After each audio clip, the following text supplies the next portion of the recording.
Yes F six की बात करें तो यस और उससे जुड़े 6 fluorine, F F F F और ये यफ और ये यफ। देखो यार एस एफ सिक्स के बारे में हमने आपको बहुत बार नॉलेज इन्फॉर्मेशन दी थी, थोड़ा सा और भी दे देते हैं, ठीक है। तो देखो ये प्लेन है, दिख रहा है प्लेन। तो जो ये 1 2 3 4 और ये सल्फर है वो इस प्लेन के अंदर है, सल्फर बीच में, उससे चारों फ्लोरीन अगल बगल जुड़े हुए हैं, ठीक है। जिसको ये क्या हो गया SF4। और जो ये 1 और ये 2 फ्लोरीन है, तो ये जो ऊपर वाला है वो वैसे प्लेन के ऊपर होता है और जो ये नीचे वाला है वो ऐसे प्लेन के नीचे अरेंज होता है, ठीक है। तो देखो पहले चारों जो प्लेन के अंदर है उनकी बात करते हैं, ठीक है। तो देखो सल्फर और फ्लोरीन की बात करें तो आपको मालूम है फ्लोरीन का इलेक्ट्रोनेगेटिविटी सबसे ज्यादा होता है। तो इनकी बात करें तो डायपोल मोमेंट का डायरेक्शन ये वाला, और इनकी बात करें तो डायपोल मोमेंट का डायरेक्शन ये वाला, इनकी बात करें तो डायपोल मोमेंट का डायरेक्शन ये वाला, इनकी बात करें तो डायपोल मोमेंट का डायरेक्शन ये वाला। तो देखो ये जो प्लेन के अंदर है ये और ये अपोजिट डायरेक्शन में है तो एक दूसरे को कैंसिल कर दिए, ये और ये अपोजिट डायरेक्शन में है तो एक दूसरे को कैंसिल कर दिए। यहाँ से डायपोल मोमेंट 0 आया। और ये देखो प्लेन के ऊपर एक डायपोल मोमेंट जनरेट हुआ और एक प्लेन के नीचे डायपोल मोमेंट का डायरेक्शन जनरेट हुआ। तो ये भी क्या करेंगे, एक दूसरे को कैंसिल कर देंगे। ओवरऑल डायपोल मोमेंट यहाँ पे कभी क्या आ गया, यहाँ पे भी 0 आ गया, जिससे क्या पता चला कि यहाँ पे भी सिमेट्रिकल अरेंजमेंट है एटम्स का। जहाँ पे ये फ्लोरीन है उसके नीचे ये फ्लोरीन है, ठीक है।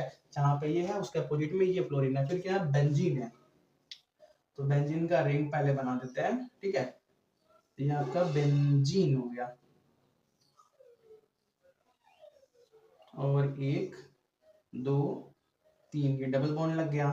आप सभी को मालूम है हर जगह क्या होता है, यहाँ पे हाइड्रोजन अटैच होता है, ठीक है। Hydrogen hydrogen hydrogen hydrogen hydrogen, ठीक है। तो देखो और यहाँ पे क्या होता है, carbon carbon carbon carbon carbon carbon, ठीक है। तो देखो इनकी बात करें तो कार्बन से हाइड्रोजन की तरफ डायपोल मोमेंट का डायरेक्शन, इनकी बात करें तो कार्बन से हाइड्रोजन की तरफ डायपोल मोमेंट का डायरेक्शन। यहाँ पे इस डायरेक्शन में डायपोल मोमेंट, यहाँ पे इस डायरेक्शन में डायपोल मोमेंट, हाइड्रोजन से कार्बन की तरफ। कुछ उल्टा बोला था क्या, शुरू से देखो। यहाँ पे देखो हाइड्रोजन से कार्बन की तरफ डायपोल मूवमेंट, हाइड्रोजन से कार्बन की तरफ डायपोल मूवमेंट, हाइड्रोजन से कार्बन की तरफ, हाइड्रोजन से कार्बन। यहाँ पे भी इस डायरेक्शन में हाइड्रोजन से कार्बन की तरफ, यहाँ पे भी हाइड्रोजन से कार्बन की तरफ, ठीक है। तो देखो ये नीचे की तरफ डायपोल मूवमेंट का डायरेक्शन है और ये ऊपर की तरफ, तो ये दोनों एक दूसरे को कैंसिल कर देंगे।